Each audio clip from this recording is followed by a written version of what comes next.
I've been checking out comments in my recent videos, the ones that's been popping off. For instance, the "You'll Never Stop Writing" video, and a specific comment stood out among the rest, talking about the idea of change and what it means to a story. It goes as follows.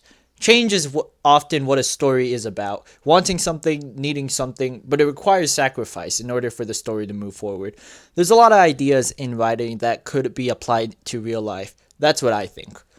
In all honesty, that's probably my favorite comment I have ever received. It was so inspirational that it gave me the courage to make and record this video here. So, as you saw in the title, the idea of writing and cultivating your own book stems from your own critiques.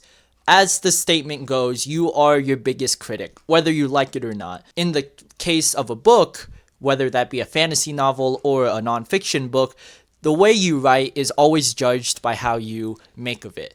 And yet, earlier today, when I was sitting in my chair and then proceeding to stand up, typing away my thoughts about this book I'm writing, I thought to myself, why is the process so fun? And then I realized something. The idea of books and what it means in writing. Writing is fun. The issue is you're not getting to your book enough.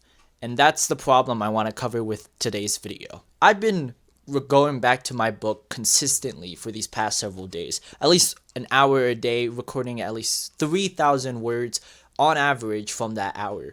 It seems small, and from the case of my book here, it looks like I'm writing a novella rather than a full-fledged novel.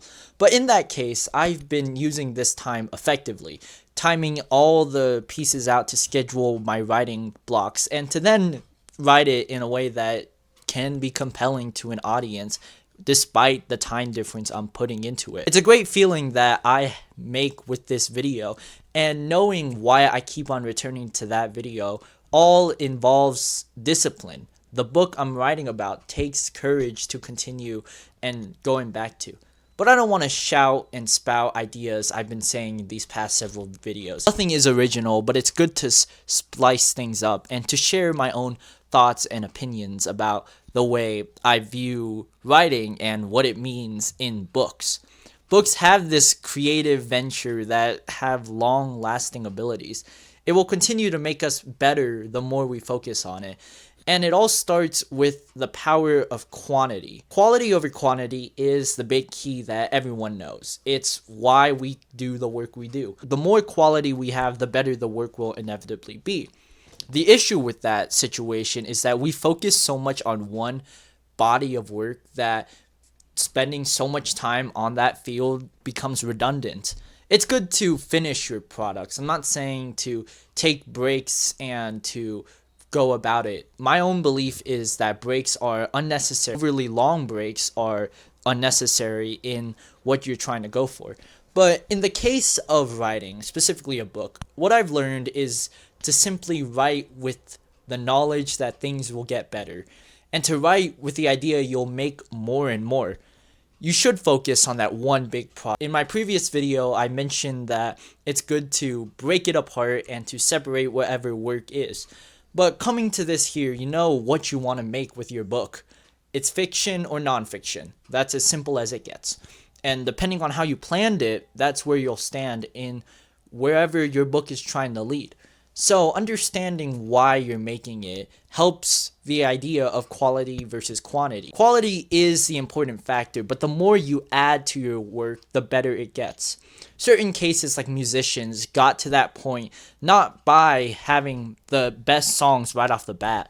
They continued to make hundreds of thousands of songs that then added together to be the best possible work. Sometimes the story you write isn't going to be the one you publish. It all depends on what you want out of a story. If you want the money goals or the more intrinsic artistic value, then go ahead. If you came to this video, you know why you want to be some sort of author. It's all because of the success that comes with it. Success as an author isn't too far-fetched. I have a feeling that the more I progress in my own craft, the better I'll get and the more I'll profit in the long run. But to understand why you're writing and why you do those habits in the first place allows you to write more of your book. And what quality over quantity, or in my own argument, quantity over quality does to your writing is that the more you put effort into both one assignment and then multiple assignments, the more you get out of it. The reason why you're not getting to your own book is procrastination. You have this terrible habit of nonstop working on whatever you're trying to do. Based on those information, it just continues pushing you back in a way that shouldn't. You have what it takes in the long run, but the issue then is you don't have all the information there. It's something that you can't hold for too long. And we need to change that mindset. And by changing that mindset, we need to focus less linear on what specific thing to get done and rather more cutthroat, if that's the way to put it. Cutthroat man is someone who continues to go back and forth, continues to put effort into that specific piece. Going by that basis, quantity over quality allows for more work to get done. You shouldn't have multiple projects left in the air. In my own case, I've written hundreds of scripts that never went anywhere. And even then, I don't enjoy the process of script writing and how you have to memorize a lot of what you say. But to be naturally good at a craft, that comes once in a blue moon. To get better at it, that's what you do. You continue returning back to it each and every day. I had to sum up my videos and every single one of them into one big consensus. It's the idea of grit, the power to return back and get better at things. It sounds like a stupid claim, but it's a truth that I feel many of us in my own day-to-day life have. We have 24 hours in a day, and you could write a book in the span of that whole 24 hours. Thinking of some of the biggest artists or some of the biggest entrepreneurs, they got their success both as an overnight feat, but also consistently coming back to multiple different business ideas.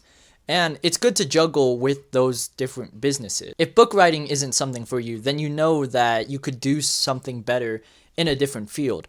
But be smart enough to actually try to write your book. Try to continue and pledge yourself to that sacrifice, to push yourself in a way that you've never been able to. It's one of the greatest satisfying feelings that come with a story. And I adore the general feeling I got when I finished my first book not too long ago. In this general sense, understand what quality to quantity is. It's not you should focus on one big project for months. That's good if that works for you. But for many people who watch this video who are so fed up with the way their work is and they can't write their book, then simply break it down into different ideas. Not everything is going to be published, and not every story is going to be good. Sometimes that's why albums take forever to be released. It needs to be cut down to the best possible tracks it can. And it's similar to a book in which you need the help that you could deliver.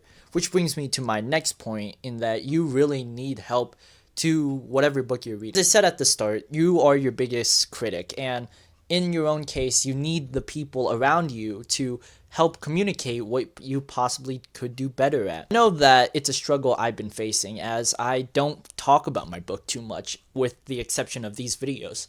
I love exploring the ideas in day-to-day life, and with my young brain, it allows me to work much more efficient, but understanding why we're doing the things we do, it needs the power of grit. It needs to be able to return to it each and every day. All in all, you really need to understand why we're doing the process. Ask yourself and question why you want to write a book in the first place.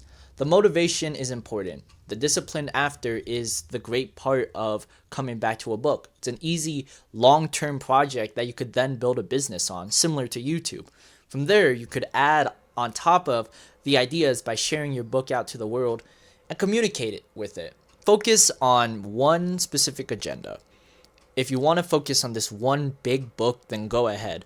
But if you're someone who's more relaxed and someone much more nuanced in what you're trying to go for, then break it down. It's one story of many, and to have multiple stories that come together, god, my lights just fell, have multiple stories that come together, it's an amazing feeling.